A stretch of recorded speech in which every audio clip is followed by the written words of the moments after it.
রংপুরে ধর্মীয় ভাবগাম্ভীর্যে উদযাপিত হচ্ছে সনাতন ধর্মাবলম্বীদের অন্যতম প্রধান ধর্মীয় উৎসব রথযাত্রা। প্রতি বছর আষাঢ় মাসের শুক্লপক্ষের দ্বিতীয়া তিথিতে এই উৎসবটি অনুষ্ঠিত হয়।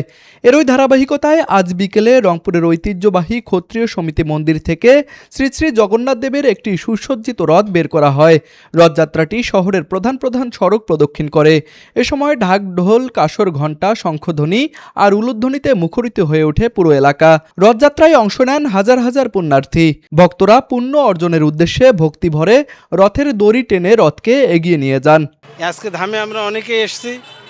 এই ধামে যারা অংশগ্রহণ করবে তারাকেই প্রত্যেকেই পুণ্যের অধিকারী হবে এবং মনস্কামনা পূর্ণ হবে।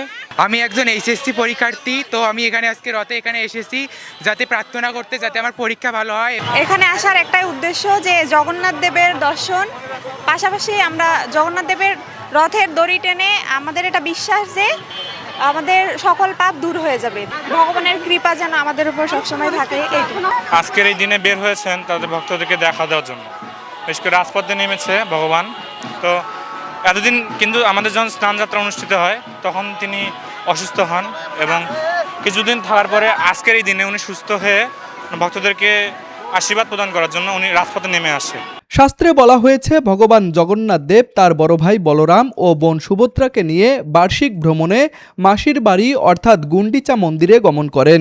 এই 9 দিন ভ্রমণ শেষে দেবতারা পুনরায় মূল মন্দিরে ফিরে আসবেন, যাকে বলা হয় উল্টো রথ বা বাহুড়া যাত্রা। তুষার আচার্য, ডেস্ক রিপোর্ট, RCTV।